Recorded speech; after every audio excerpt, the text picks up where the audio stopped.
Okay. Hello, everyone. Welcome to this book club session of designing data intensive applications. Uh, so today we are planning to finish stream processing.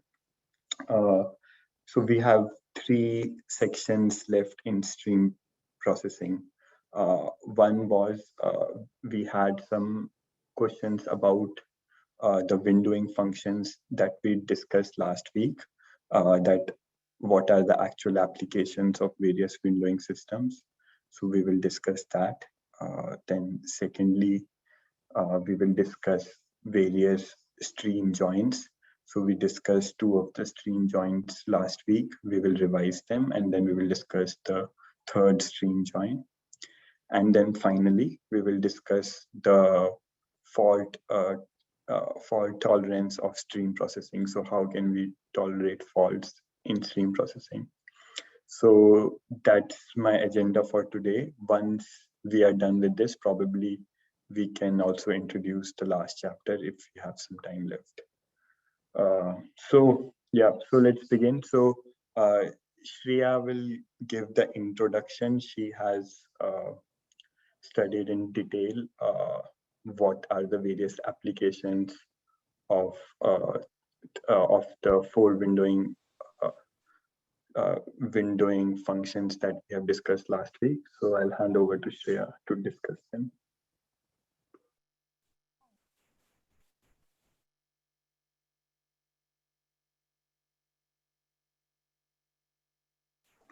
Shreya, your voice is not audible, but we can see your screen.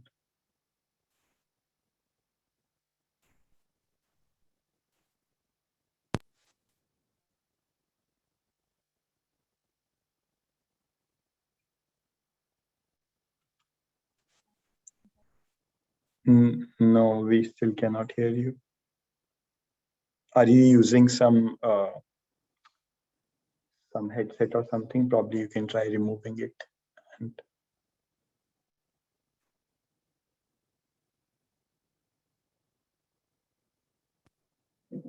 can't hear you.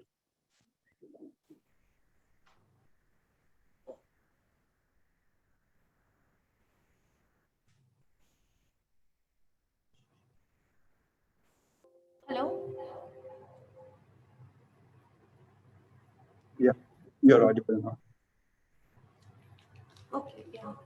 So, sorry about that. My headphones are not working for some reason. Okay, so, like the question that someone asked last time was that can we have some use cases for different types of windowing functions? So, I went through, so in the book, they gave example of Azure Stream Analytics and Google Cloud Data Flow, right? So I went through those two documentation and I tried to find out whatever I could in terms of example. So what I got to know is that the understanding of both Google and Microsoft is very different in when they implemented stream analytics. So in terms of windowing function, uh, because there is a very so let's start with what was the windowing function so that everyone is on the same page. So once like the you have a stream, then you want to analyze your stream, and then that stream needs to be divided into some grouping of or windowing function. So like in here in this diagram over here in this box, as you can see from T1 to T3, that time interval we have these events which are in orange color, and that is our window one. So these events will be grouped out, and whatever aggregation we need to perform, that aggregation function will be performed on that window. So basically, what kind of window do we want? How are we going to separate our data into these windows? That's what we are trying to figure out, and which one to use when, right? So when I read in Azure, they have all these four windowing function provided in the book: the tumbling window, the hopping window, the sliding window, and the session window. But in Google Cloud, since the line between hopping window and sliding window is a little blurry, they have used just one term, hopping window. There is no sliding window. And they say that hopping window is similar to sliding window, right? And they have a different tumbling window. So in Google, they basically in Google Cloud Data Flow, they have tumbling window, which is basically disjoint set, as you can see in the diagram over here in the timeline, that this 0 to 10 second is one set, right? And 10 to 20 is a different set if we consider the duration as 10 second for our window size, right? So that's how they have divided. So this is disjoint, and the other one is overlapping one, which is hopping window and sliding window both for them. And then they have a session window, which is pretty much similar in both Azure and Google Cloud. So the example for tumbling window. So I actually took Azure's one because it was different for both hopping and sliding, so that we can understand where I can use what for hopping and sliding window. So let's start with the tumbling window. So a tumbling window has a fixed length, and we know that the event, if that has occurred in one window, will not be part of the other window. And here, the example that they gave is of Twitter, but I felt like that this example is more relevant, where if you want the count of events from some event table, and you I'm filtering it by like if the event is coming from test or production environment, something like that, and I'm grouping that event by event name. So this events is basically event name, and the tumbling window has a window size of 10 seconds.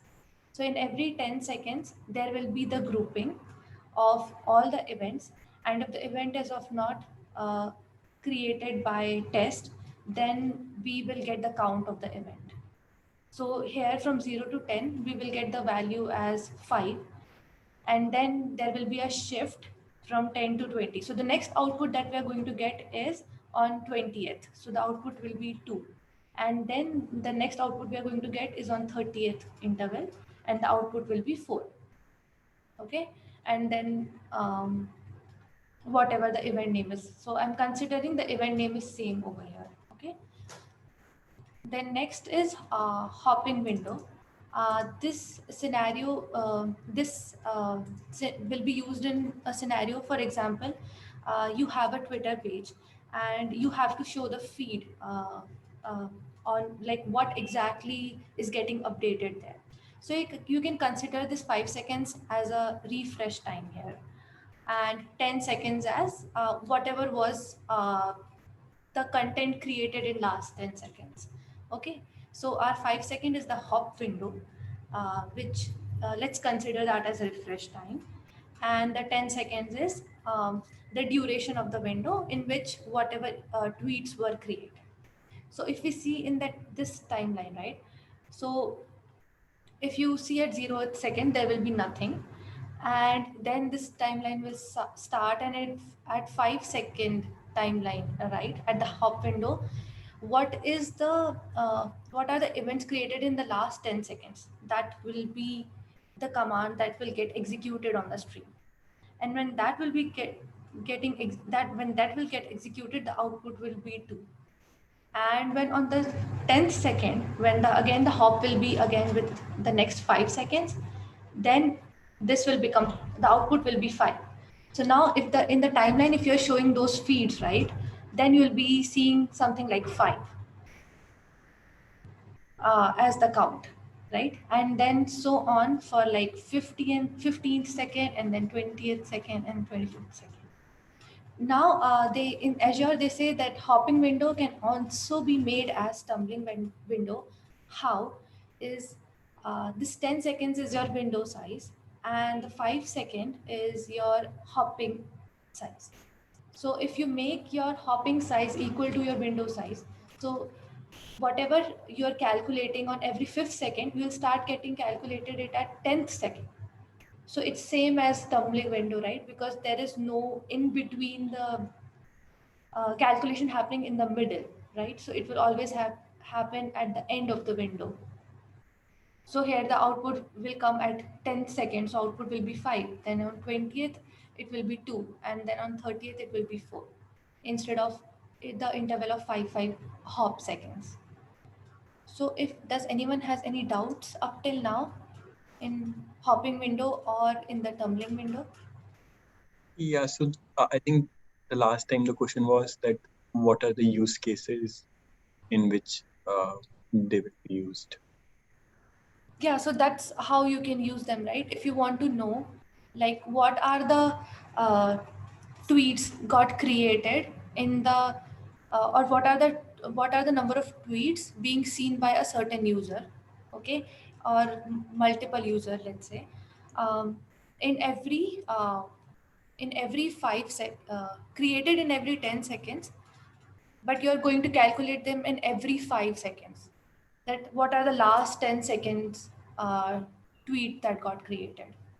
Okay, so you're saying that my page it will auto refresh after every 5 seconds, and Yeah, at every 5 second interval, it will look back that what are the tweets that got updated or created in last 10 seconds, right? Then I can use hopping window. then you can see, yeah, then you can check for like hopping window. Okay, great. Um, another use case that comes to my mind, I'm not sure, but I think it works. It uses the hopping window. So on any of these cloud platform, for example, AWS, we can set alarms, right? The alarms are like, for example, if a particular data, if we create an alarm, and the alarm is if a particular database CPU utilization stays above 80% for 15 minutes, then let us know. If that is the question we want to answer, I think then we will have to use the hopping window, because sliding window can't be used at that time, because if that threshold occurs at the boundary of the two windows, we may not be able to count it, right? So I thought we will use sliding window. That's why, because in the hop we might uh, we might miss the events, and like I mean that because we basically in hopping window we are not looking at every window, right? We are looking windows only at some intervals, so that's why we might miss a spike in the So data in that. okay, so what is in these two pictures, which one is the hopping window? This one is hopping window. Yeah. And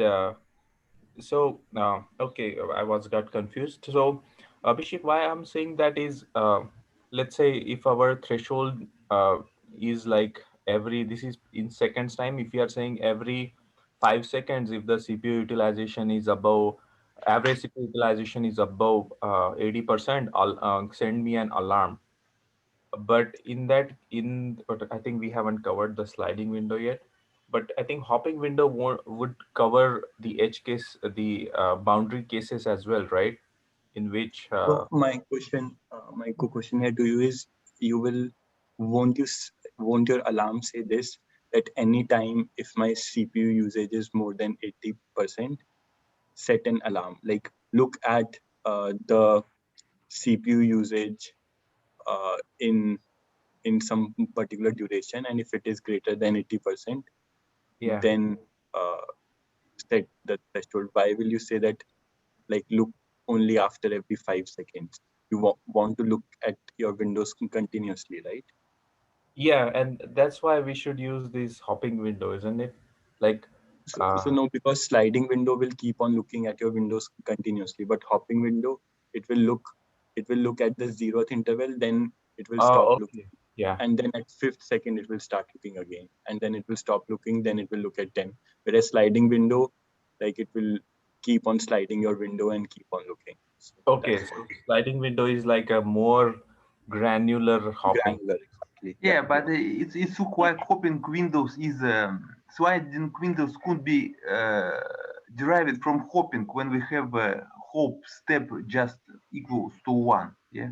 Yeah, Yeah, exactly. That's a exactly. very good point. Yeah. And I think that's what Shrey is telling, that so Google has merged the concept of hopping and sliding window by making the like hop interval very small. Then basically it's a sliding window, right? Yeah. Thank you very much. Okay, yeah.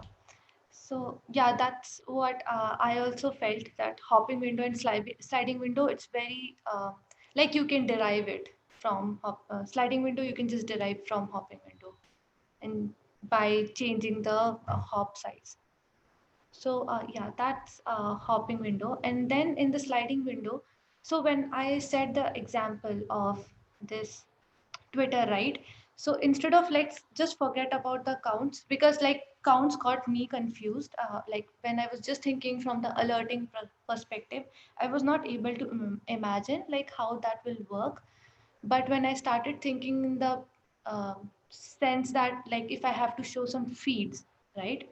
Uh, then what will happen? In that case, what came to my mind is, so in hopping window, like I said, that there will be this update refresh kind of thing happening in every 5-second interval, because that's the hop size.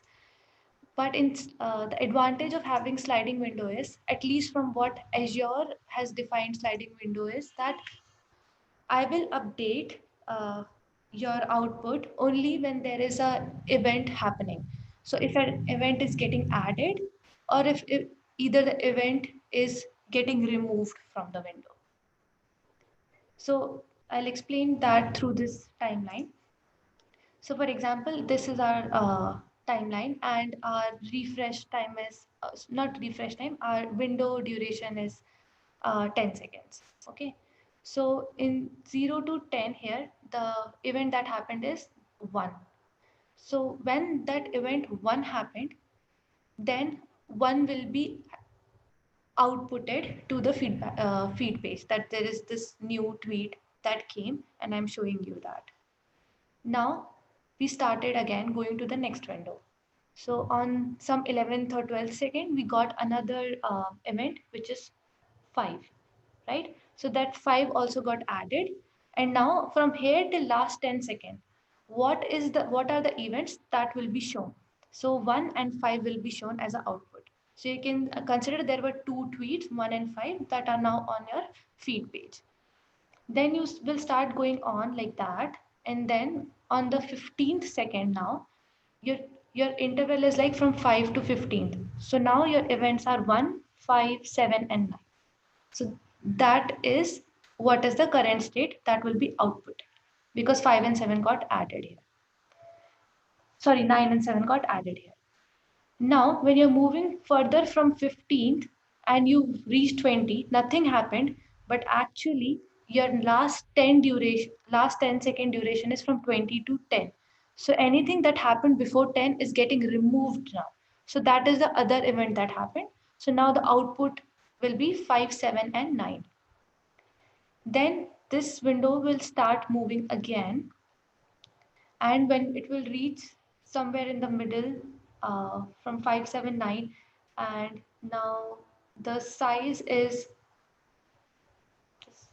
10 to 20, and then a little more than 10 and little less than 25, but duration is like still 10 seconds, and 5 got removed because we have moved out of this timeline, right? So 5 got removed.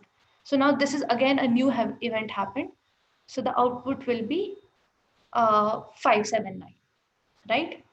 Then after 579, we again started moving, and now the new thing that will happen is 7 will get removed because we are going out of this time.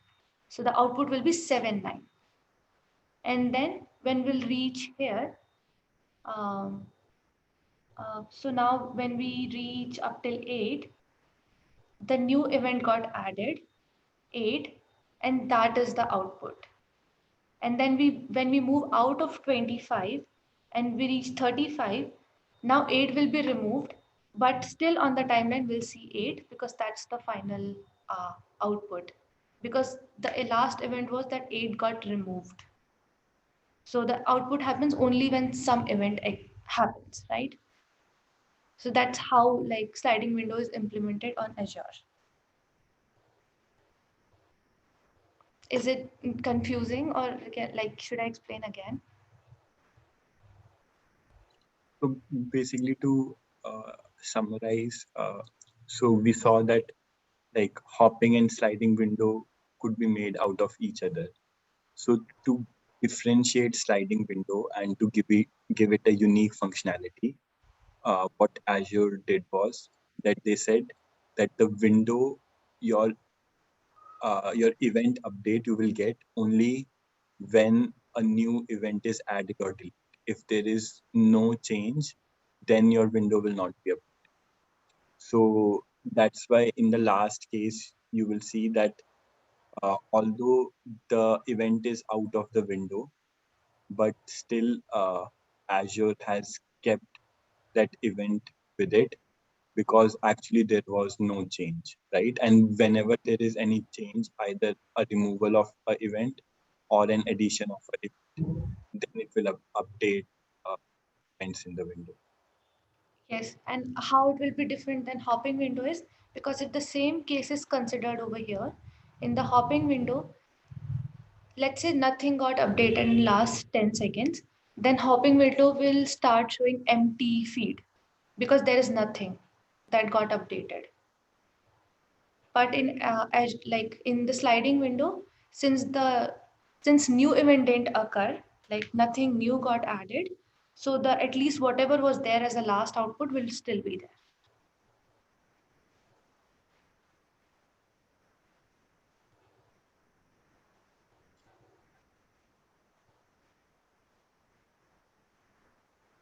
Yeah, although it's little bit confusing why like what's the use case of this because like looking at the last 10 second that event actually does not belong to that window but still it's part of that window. So, Yes, yeah, actually, but I it's not part of that window. If you see, it's only like the output, only like the outputs will still be there. yeah, yeah, I mean, you will have something in the end. You will never be empty. Yeah. yeah. Yeah, can you please zoom the diagram? Yeah.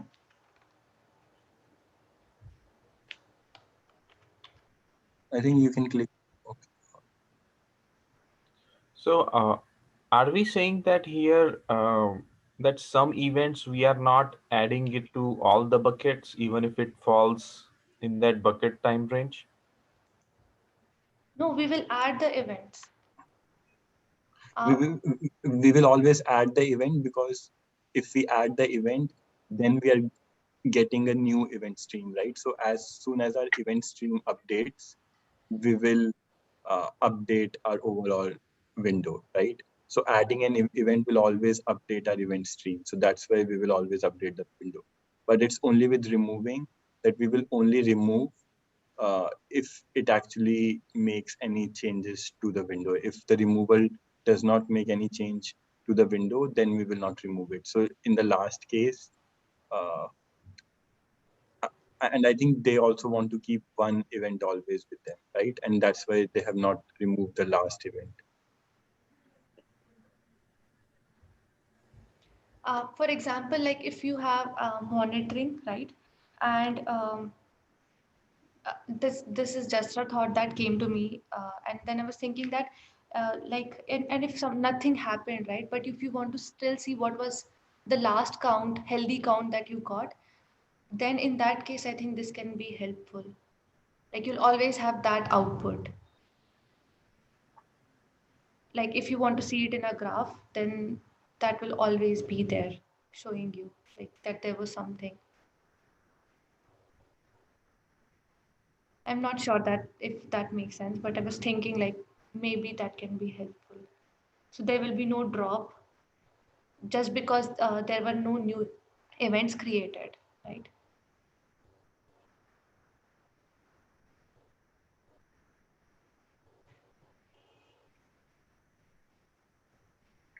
Okay, should we move on? Okay. Okay, next is session window, and it's very simple. Um, In the book we read that it's based out of user, and like you, if you want to know which user is using or which user has created events, or for how long that user has been using your service, then you can get it out of this session window, um, windowing function. So let's not see this example. I've used this just for like the timeline. So what happens is, if a user, so if you have some session window, let's say 5 seconds, and you have this as your timeout, like your 5 seconds is your timeout. So if every event occurs, so if event 1 occurred, then your user is active, and then if event 5 occurs, your user is still active. So you will, you know what you'll do is you'll reset this timeout. So now this timeout gets increased. So next, your next timeout will be next in the next 5 seconds. So if a user is still using, then it's still active, then it will keep on going on. And if user is not active, then you get, then you know that okay, that was one session, and what is all the content that user has created. So that would be the example of session window.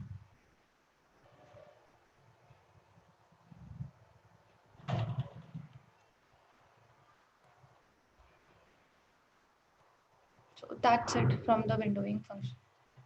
Okay, thank you so much, Shreya. Uh, so now let me start uh, discussing the stream joins, right? Uh, which was the topic that we last week. So we discussed that there are three types of joins: stream join, stream table join, and table table join, right? Uh, and just so I'll give a recap of stream and stream table join, and then we will go in details of table table join. So, uh, so basically, if we have both event streams as activity events, then we will be using stream join. So the example which was given here is, if you have activity events of user search and activity events of which search link the user clicked on, that now you have both of them as activity events and you want to do some join to do some data analysis, then you're basically doing stream. The stream table join was when you have one of the stream as activity event and another stream is your database change log. So the example was that you want to, for every user activity, you also want to get his user profile, that who, like, what was the username and all his details, who did that user activity. So your user activity will be an activity event, and user profile you will keep locally. That user profile database you will keep locally in your stream processor, and whatever changes that happen to your user profile, that will be your database change log. So you will be doing joins between both of them, right?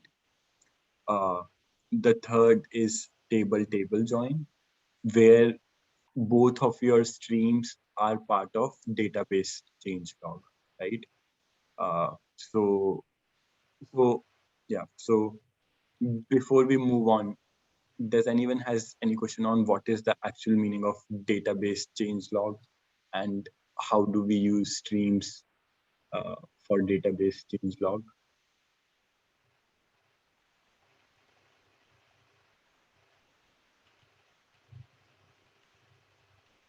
Okay, so yeah, so then if everyone understand like the database change log, then understanding this table join will be easier. So basically, uh, again, this was explained by an example. So let's say uh, we are building a system for Twitter and we want to show a user's timeline. Now, if to build a user's timeline, what we have to do is we have to go through all of his followers, and each of his followers, we have to look at recent tweets, and we have to combine all the tweets of all the followers and then sort them. and then we can show a user's timeline, right? Now, what we are saying is if we do this every time when a user logs in and wants to view his timeline, then it will be very expensive, right? Because every time you would have to do all these joins, that you have to find all his followers. Then from followers, you have to find the tweets that they've posted and then combine them, right? So it is expensive. So what instead Twitter do is it pre-creates a timeline for each user, right? So that now, because most used case scenario is that a user will be viewing his timeline, so it should have very low lag, so it should be pre-built, right? So now how will we pre-build a user's timeline? So basically what we will do is that whenever there are any changes in the list of followers relationship, right? Or whenever someone has posted a new tweet, that means we have to update the timeline of the people who are in my relationship, because their timeline would be affected by my tweets. So then I will make those updates, right? So that's what we are doing. So basically, we are building a timeline cache and we are materializing and maintaining this cache, right? And this cache needs to be maintained first when a user sends or deletes a new tweet, then this cache needs to be updated, right? Or if someone follows or unfollows, then also I need to update this cache, right? So we need two stream. One is uh, like tweets stream, that whenever someone is sending a tweet or whenever someone has deleted his tweet, and then we need a stream of following relationship. So once we have these two streams, then it is basically uh, we will update our databases with these streams. So these streams act as database change log.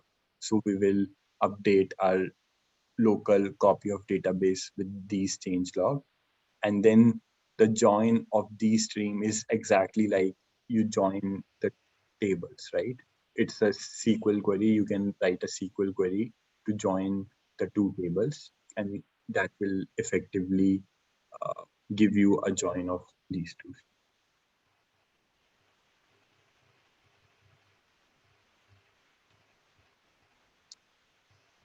Any questions, or should shall we move to time dependency of join?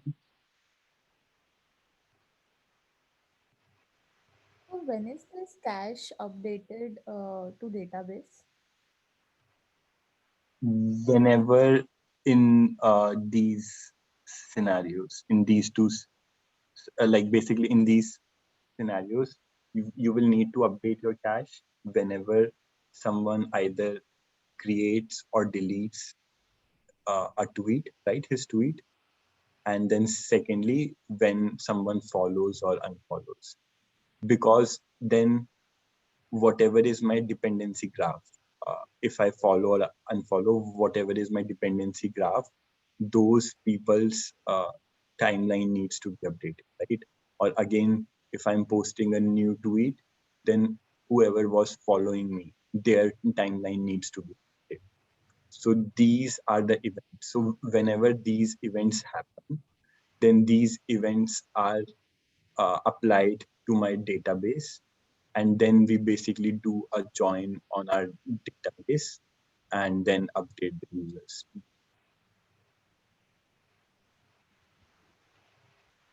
Okay. right? So we are these events, we are taking these events as database change logs, and we are applying it to our to the secondary copy of database that we have, and then we are doing the join, right?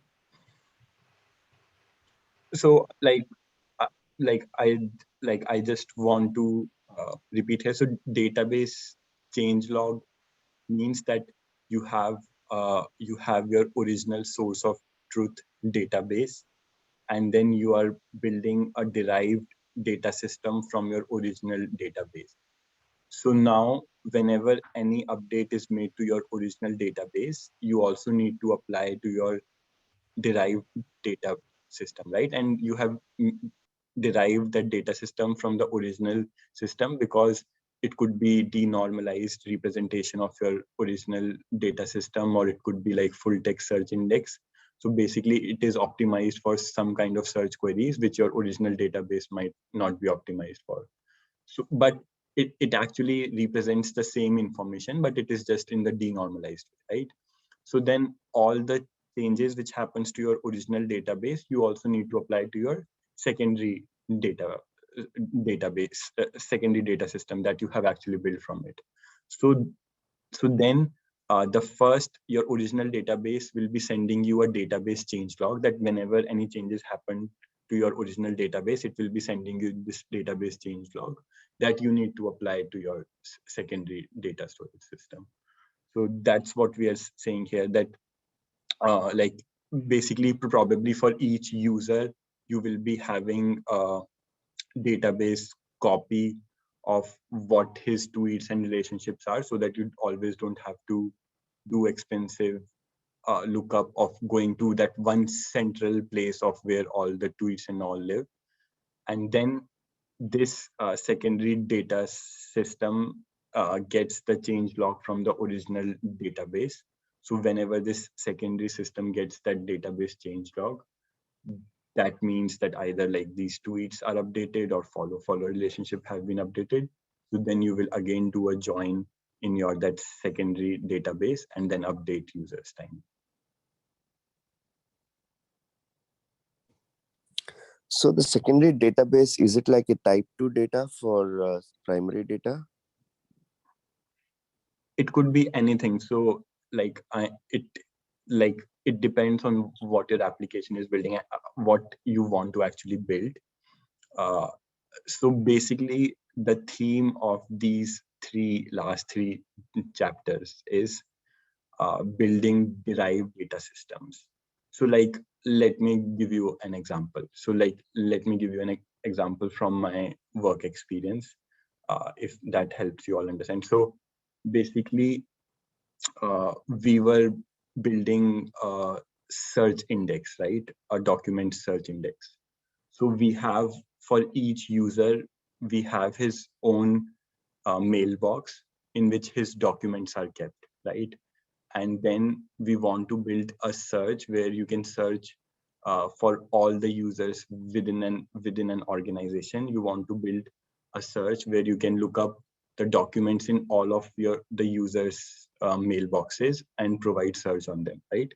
So whenever a user updates a shared document that that belongs to him, he's the owner of, then it will be first updated in his own mailbox, the primary copy of whatever mailbox he has. So that is the primary source of truth, that is the primary data system. But we are also building a secondary data storage system, which is a search index, which basically indexes all the users in that organization, right? And then creates that index. And so like now, it depends on your use case scenario that why you are building a secondary data system. So someone will ask, like, why, if you have your primary data copy, why are you building this secondary? It has the same information. Why are you not uh, indexing your primary data source, right? Why I'm not indexing the primary mailbox of users? So why I'm not indexing is because like lot of people are performing the search queries.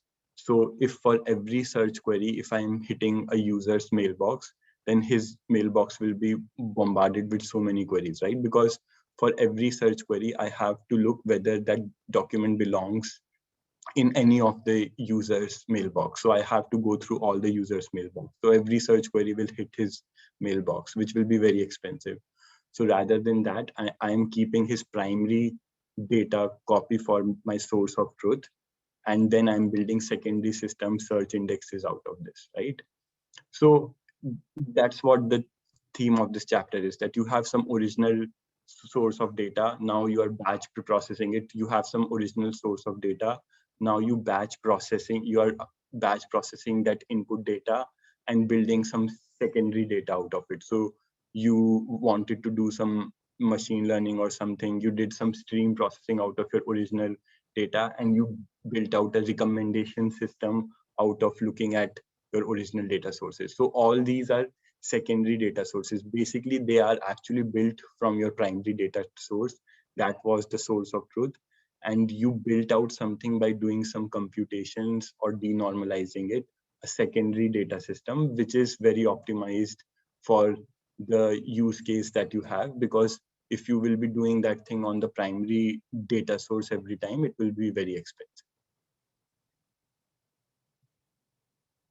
And in the third chapter So if again, you have a different scenario, Mhm. so like you said, you had searching firm that thing you have one scenario. So for different scenarios, will you create different data sets or different views of the data sets in the secondary database? So yeah, so so if you have a different use case, your original source of truth will remain same, right? Your primary data source, and now you can use that original source of truth, and then you can build out another secondary data system out of your primary data system. So let's say initially I was just storing the document in the user's mailbox, right? And I was not doing anything. I did not build any secondary system. Then someone told me, hey, I need to provide search on these documents.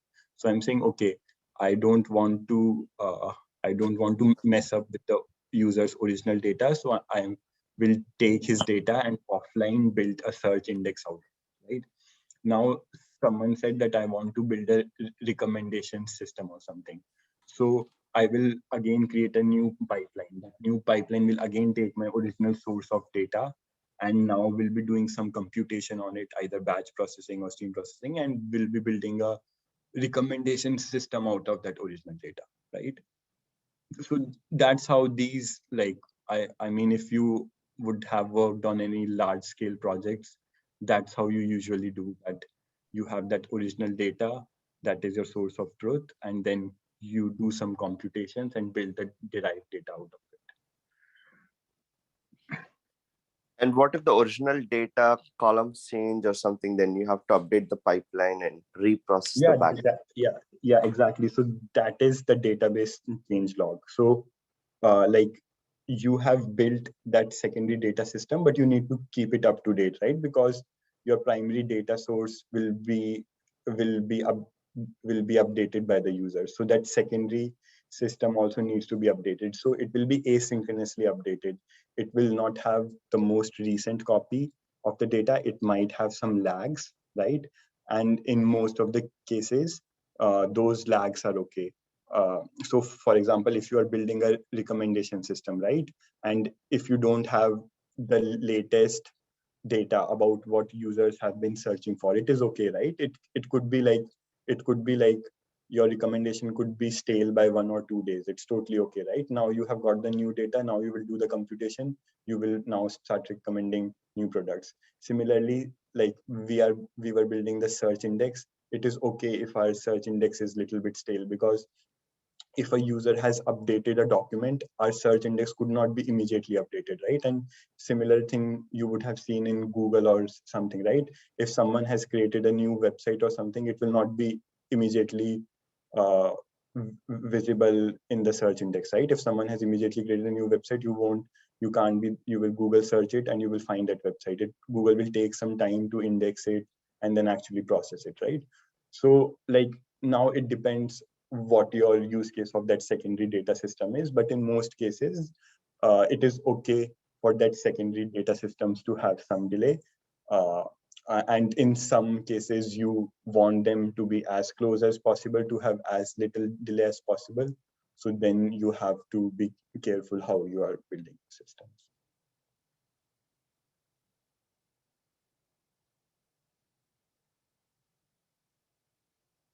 Like in the case of stream processing and monitoring and alerting. So yeah, like, your streams, they, it's okay to have some delay, but they should not be like so much delayed that you are doing the processing after 1 day, when your machine, like machines or data center, is already on fire or something, right?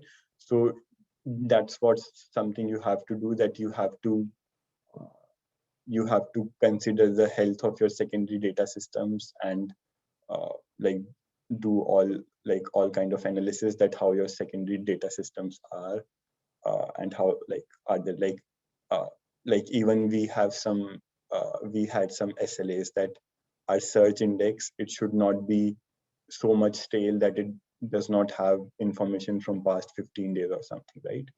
So that is again your requirement, like how strict SLAs you have. Based on that, you will be building your secondary data systems. Sounds Okay, good.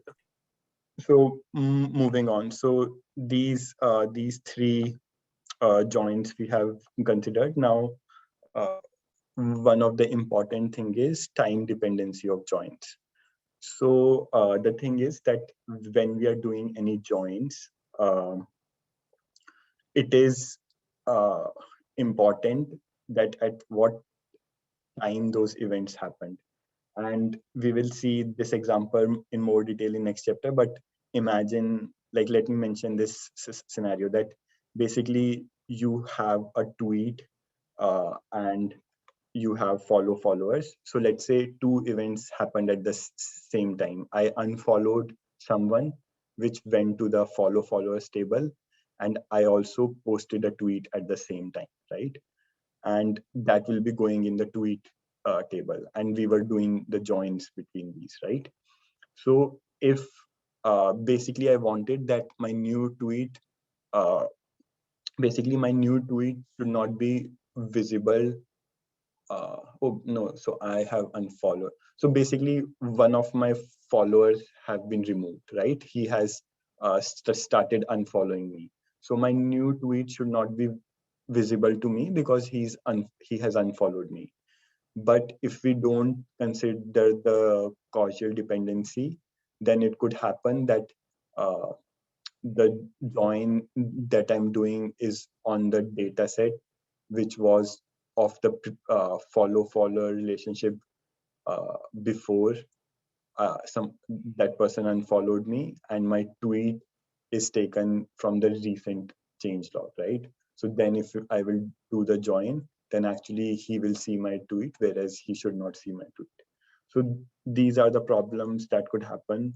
So these are the problems that we have to be careful about when doing the joins, the time dependency between them. Another example was like uh, applying tax to the sales, right? So basically you have a sales table and a separate table of tax, like what is the tax rate, right? Now, if tax rate changes, right, then only sales which happen after the tax rate, they should only be being applied the new tax rate, right? Uh, but let's say uh, for some reason I have to reprocess. So now my tax rate got updated, it increased by 5%, and somehow I had some fault or something in my system, and I have to reprocess the previous events, right? Then if I apply the new tax rate, then it is unfair, right? Because those sales happened before this tax rate change happened. So how these things are taken care is that basically in data warehouses, these issue is known as slowly changing dimension. So and it is addressed by using a unique ID for a particular version of record. So now every time the tax rate changes, we will give a new ID, and to every invoice that we build. So the invoice is built by applying the tax rate to the sale. We will be also adding that what is the ID of tax rate that we apply to that invoice.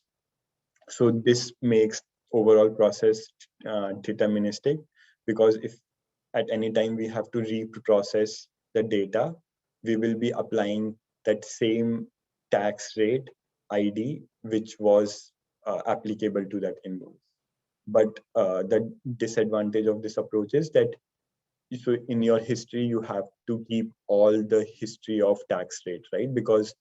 Uh, because if you would have to recompute or recompute the data, then you need to know what was the previous tax rate.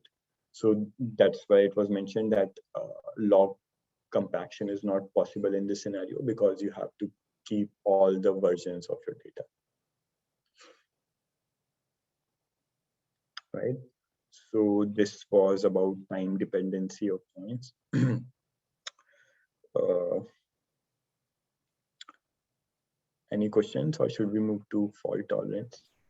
I don't have a question, but I was thinking like for these time dependency of joins, right? Like we learned in, I forgot, I think chapter 7 or something, or chapter 9, distributed transaction, we can use total order broadcast to Mhm. implement linearizable storage systems. So, for example, like here, we have this sales table, right, as a derived system.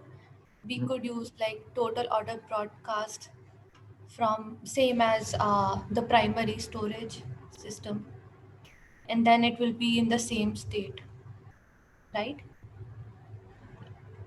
So we will be applying total order broadcast uh, to to the To sales secondary table. storage system, yeah. So you now you need total order broadcast not just for one storage system, but it is among multiple storage system, and Mhm. then they will be in sync. Okay, so that's a good question, and this exact point is mentioned in the next chapter. So uh, basically, we have to keep our systems in sync, right? We have a primary data system and we have a secondary data system, and one of the approach that has mentioned is using the total order broadcast, where which is like what we saw in the single leader application, where we had a single leader and we wanted to replicate its data to other nodes, right? So we can consider this as our single, the leader was the primary source of data, my followers were the secondary source of data, and I need to like apply some logs and that information to those secondary data systems in the same order, right? So I could use total order broadcast. Yes, we can do that. But the only problem with that is that these total order broadcast, which are also consensus algorithms, they have been only built uh, for systems which can process data by only single node. They cannot handle, like these algorithms have not been yet built when your data is is partitioned across multiple nodes. Why that same thing can be implemented within the system, right? Like if you have a multi-node system and then you apply the same logs on multiple partitions. Oh no, you're saying the data is partitioned already, not Yeah, if replicated. no, your data is replicated also, but uh, yeah. So, If, sorry, no, sorry, go ahead, Sri.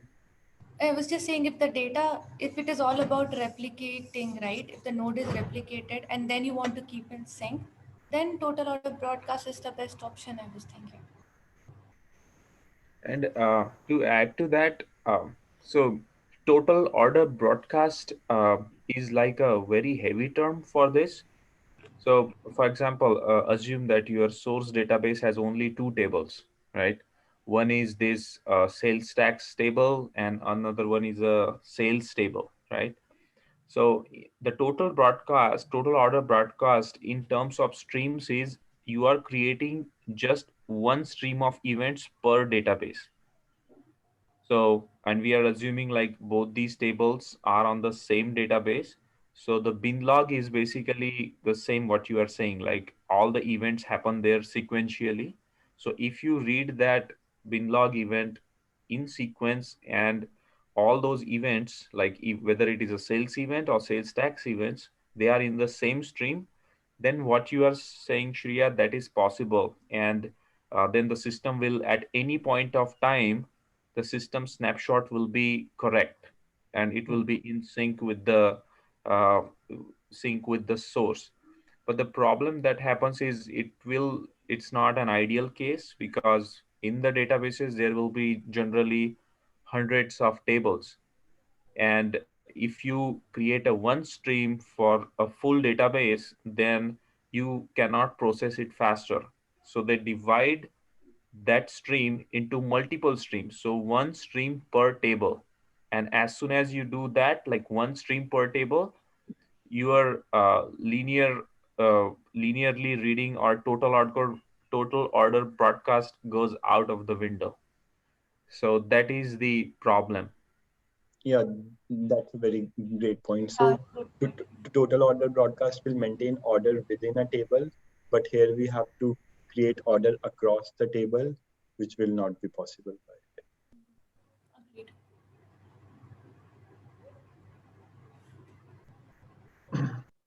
Uh, yeah. So okay. So now moving to fault tolerance.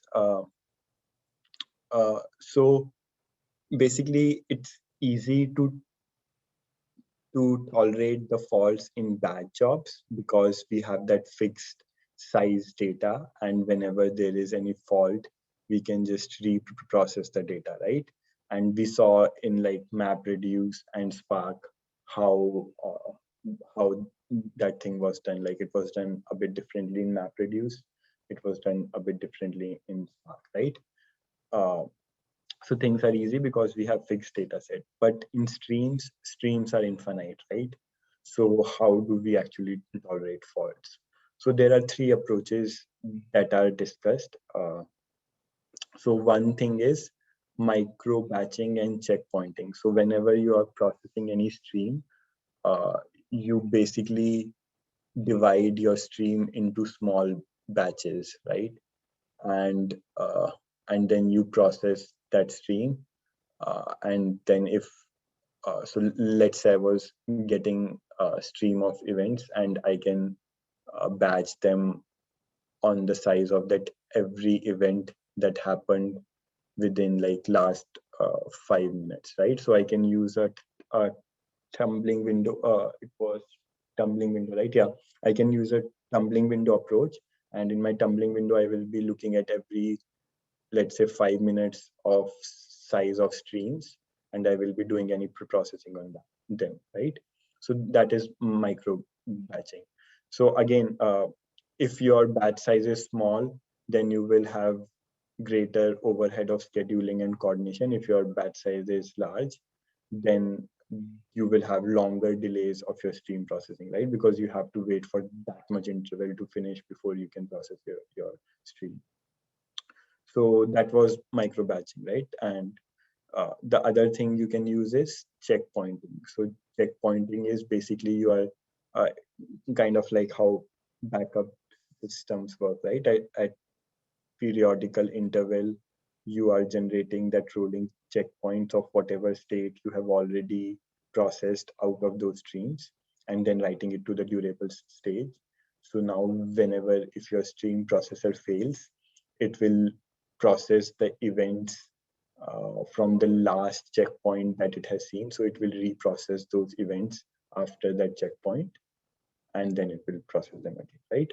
So this was one approach, micro batching and checkpointing, to process the streams when there is any failure in the middle of processing. Uh, the other approach is atomic commit. Uh, so atomic commit will help us remind two-phase commit. So basically, uh, whenever we have to process our stream, what we are saying is that uh, the output and all the side effects of processing that event, it should happen atomically, that either everything should happen or everything should not happen, right? So like let's say the effect of your processing was that you are sending a message to a downstream operator, or you are maybe sending an email or something, right? So all those multiple processes that happen as part of your stream processing, they should happen atomically. So you will use the concept which is used in two-phase commit, right? You will be using XA XA transaction, because XA provides you two-phase commit between heterogeneous systems. So you can use that kind of system to basically atomically commit and stream process your data. But yeah, the disadvantage of this approach will be that it will be very slow because distributed transactions are painfully slow, right? The third approach is idempotent, and I think this is like one of the most frequent used. At least I have used this approach. So where basically idempotence is that even if you repeatedly do something, its behavior is like you did it only once, right? So even if you processed your stream, the same data in your stream multiple times, the overall effect should be that it was processed only once. So like some of the uh, operations are by default idempotent. So for example, if you are updating a value of a key, right, it is idempotent because let's say if I'm updating the value to 5, even if I apply this operation multiple times, the value will be updated to 5 only, right? It is idempotent. Like an example of operation which is not idempotent is increment. Let's say my operation is increment. So if I will apply it only once, increment 4 by 1, so then it will change the value to 5. If I will apply it again, it will change the value to 6, right? So this is not an idempotent operation. So your whatever you're processing or whatever your operations that you're doing with your stream, even if they are not uh, uh, by default idempotent, naturally idempotent, you can make them idempotent.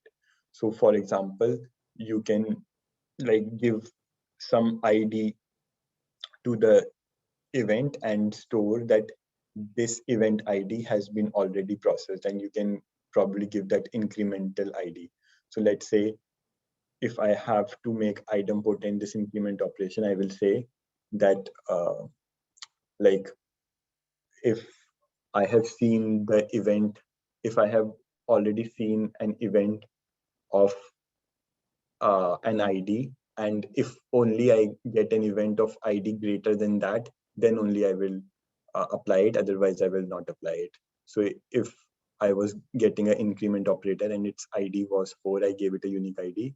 So like once I will update it, my number and increment it. But if I again see that the same ID operator I'm getting again and again, I will not apply it because I will see that I have already applied that ID operation. But now if I generate a new event with incremental ID, then I will see that, oh, this is a new event. So I will apply that change, right? So that helps you apply new change, but it will not make you apply the same change again and again, right? So that is how we can use idempotency to basically, in case of failures, we can reprocess our data and we can make sure that it does not have any side effects of of making any unwanted changes with the data, right? So yeah, I think that was it about fault tolerance. Are there any questions? Abhishek, for the item potent, let's Mm-hmm. say the event event, because we have, like, for example, the load balancer, and if the same event arrive at different node, and how do you know if that ID already processed? If the same event is Yeah, so let's if say, yeah. Mhm. So let's say that the event, same event that arrived at node A process and marked it, okay, I'm already done, but then the same So identical event arrive now, that arrive at node B. mhm, mhm, How does node B know that it does not know that it already processed, right? yeah, I think in that case you would have to have some shared state between these two nodes to know what events they have processed and what they have not. Yeah, because if they are independent, yeah, then they won't know, right? If one has done something or not. Basically, if, yeah, Yeah. basically the problem you are saying is that there are two people, they don't talk to each other, and still they should only do something once. So I think that is not possible. They have to talk to each other to figure out that one has done something and other has not, right? Yeah. So yeah, so in that case, idempotency is not possible. Yeah, if they Or cannot like talk. you say, it's stored in the cache or somewhere, right? Yeah, or Distribute cache and say that, this item already processed. yeah, right. Or they are talking to each other through distributed cache or something. Then we can figure out that one has processed it. Or we can route our event to appropriate node. As example, node can resend to node B, or based on some knowledge, maybe on hash or on event, something like this. Sorry, I didn't understand. Can you repeat?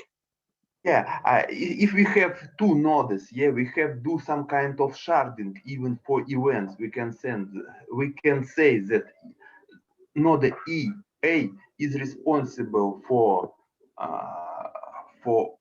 even events, yeah, and node B is responsible for odd events, something like that, based on event ID. Yeah, that's a good point. Yeah, that either we can do sharding so that the same event will not be sent to different nodes, right? It will be only sharded and sent to only one of the nodes, right? Yeah, some kind of sharding. Yeah. Right, but if you sharding and if one node is die, right? That node already processed the event. Then the same node, when the goal gonna arrive to different node, right? We still have same problem. Less likely we will have problem, but at corner case we still have problem. Yeah. Another solution for that one is you need to have talking to the Kafka, for example, right? You can directly talk to the partition number so that the consumer is only responsible for that partition. Otherwise, what happens is if the consumer dies, right, other consumer will come and then process the data. There is no way you can identify other than maintaining some state or something. But realistically, you need to have the consumers are dedicated to the specific partition. That's the only way you can achieve it. In the book, there was mentioned another way. So in that, if the consumer dies, then there is something called as consumer offset. Then that can be used to notify the new consumer from where what should happen. No, there is no notification. What happens is if one consumer dies, assuming that you have 5 consumers, if one consumer dies, remaining 4, any one of the consumer is going to take a responsibility for that partition, right? Partition is nothing but a file, right? If you have a topic has a 5 partitions, 5 consumers, right? One partition contains offset number 1, 2, 3, 4, like that, right? Now what happens is you consumes up to, like, I'm just putting a number up to 100, consumer died, right? Now what happens is other consumer will come and serve the purpose. That's where the Kafka architecture works.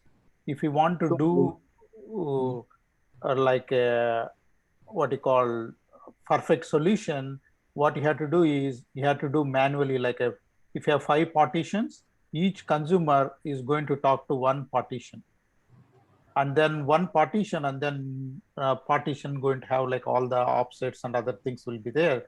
It will, if you do manual acknowledgement, what happens is if that offset is not consumed, if even one consumer die, another consumer come back, and then it is going to serve the same purpose. It is pretty much like a one-to-one communication. If you have 100 partition, 100 consumers, something like that. Otherwise, you need to build a workflow kind of a structure. Like the olden days, people used to do ESB. ESB has a structure that, okay, if it fails, and then all those stuff will be there. If you build that one, then it is possible. But otherwise, if you want to do plain vanilla, this is one of the solution.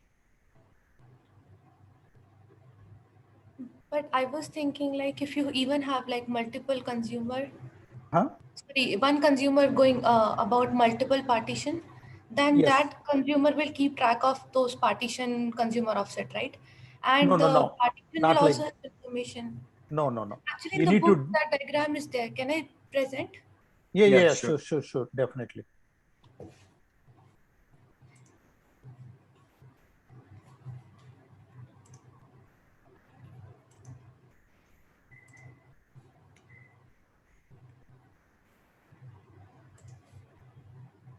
So I remember it somewhere here, I think. So Yeah, your here. truck. Okay. Uh-huh. So here I was talking about, it's like this consumer, right? It Consumer is, group. Yeah. See what but this happens. See single is right. I will give a consumer. little background, right? You have a Mm-hmm. consumer group is the top level. Okay. Mm-hmm. Consumer group, based on the consumer group, you are going to define that, okay, this is a consumer group. These are the clients. Clients means consumers are available, right? Mm-hmm. If you do regular consumer clients, what happens is it use algorithm. There is a two kind of algorithms are there in Kafka. One will be the first consumer is going to be balance it out everything. If you keep adding the new consumer, it keep each partition is going to equally balance it out. That kind of algorithm it uses. Okay, assuming that if one consumer dies, any one of the consumer is going to start consuming in that partition. That's a regular way of doing. Okay, what I'm trying to say here is, if you have a consumer client one, is it inside the code, you need to put like a dedicated to this partition ID. Then only you can able to achieve this one. It is not like you just start the consumer, it won't work. That's Oh, what, okay. yeah, it is more like in-depth, because we did this implementation. That's why I'm telling. Yeah, it is Mm-hmm. not from this book. It is more like a Kafka related. But the Okay. Kafka takes care of your consumer offsets, right? I But mean, correct. they That are in is the the, same consumer group. mhm, The offsets are maintained by the Kafka, correct. and you don't have to, like, within a same consumer group, doesn't matter whether consumer client one or two fails over and reads the other partition. Kafka will take care of it. Correct. If that use case is right, yes, you are right. Assuming that if you have multiple operation is happening in the one consumer, and then if you consumer dies middle of that, now there is no way you can roll back. Those kind of stuff, the only way you can achieve is the one-to-one mapping. No, that problem will stay even you are doing a one-to-one, right? Because same thing with the databases. If you like the databases give us a transaction, right? Mm-hmm, mm-hmm, If you are updating two tables, and mm-hmm, before updating third table, if our client dies, uh, it will not mm-hmm. get a commit and the rollback will happen. That feature now we want to apply across the system, like between Kafka and, let's say, the other system. So Mm-hmm. for that one, the Kafka on top of these two systems, we can also implement a transaction, right? You So can do it, but if that use case is, if it is not a guarantee, if you want a sequencing and other features, it is not going to be that ideal. But in the paper it is okay. But a real scenario, if you want to do real transactions and then make sure everything is there, it won't work well. Let's take, I will give one example, right? Let's take example, you are receiving some email from like uh, not email, like you got a message in the Kafka queue, Kafka topic. Okay. Now your consumer is started consuming. Is process, what it has to do is, in that message, it has the information about that. Okay. Process, like I send the message or say upload the PDF file to so and so. Middle of that, it is uploaded and then it fails, right? now you are trying to like once it is successfully uploaded, what you will do is you need to go and put the message into the database, right? It is a two different things. There is no global transaction is available. In that scenario, it is very hard to do it actually. Yes, normal scenario, if it is a plain vanilla, it will work actually. If it doesn't care about sequencing, if it doesn't care about acknowledgement or anything, a regular consumer group and client will work as it is. You don't have to worry about anything. Yeah, so this problem is like we are trying to implement a transaction across like three different systems, right? And these three different systems have entirely different Transaction entirely management. different runtime and everything. So Mm-hmm. obviously, right, the other solutions that we just discussed before coming down here was Mm-hmm. we need to have the two-phase commit, right? Mm-hmm. So that once all systems say, yeah, I'm done, and then Mm-hmm. once the coordinator gets that everyone is ready, then Mm-hmm. the coordinator says, okay, now commit your transaction. Mm-hmm. So, so that is the another way to do this, but that has a slow throughput, so people don't use it. But if it is so much critical that we don't want to reprocess, like reprocessing is going to cause a loss of business or a penalty, then in that Mm-hmm. case, I think that's the only option. Yeah. I agree with you. Yeah, definitely. If the transaction API in Java we call JTA, if it is supported, distributed transaction with the multiple database, multiple systems, then it is a one of the solution. I agree with you. If you have a transaction support is available, Yeah. that's definitely the solution. I agree with you. Yeah, that's a very valid point actually. If the transaction is not available across the systems, like if one is FTP system, one is different systems, then it is not Yeah. feasible to do it. But one alternative is you need to develop like a workflow kind of a system, like in the olden days we call ESBs, service bus architecture. If you define, then it can solve all the problem. If one specific consumer is failed, you are going to put the message into the failed queue or failed topic. From there, the another consumer start consuming and all those stuff. Yeah, or the other option is Uh-huh. do not go with the Kafka and have a uh, instead of that, I'm Mm-hmm. just thinking out loud, okay? Sure. Yeah, it makes sense. Yeah. The other type of queues in which they guarantee that the one message will be given to only one consumer, and then Yeah. now consumer's job is to take care of that, even if it fails midway, how to resume whatever work is work in progress. Yeah, makes sense. Yeah, definitely. If you JMS world, you can use a queues, Yeah, and then that is a one-to-one, and then one consumer will be there, one dice, another one will. Yeah, that's a good point. thank you, Vijay. Yeah. What is this the tool? What you guys are using? Who, me? Yeah, whatever you guys are displaying, right? It looks very Yeah, nice. it's a yeah, it's Notion. It's a Notion. note-taking tool. Yeah, Is it free tool? yeah, it's free. What you call Notion? Notion? Yeah, it's Notion. Oh, okay. Thanks. So how do you add these drawings in that? Just So copy paste. sorry, let's discuss this, but I let me stop recording for this book club and then we can have this discussion. Okay, thank you everyone. Yeah, I just snip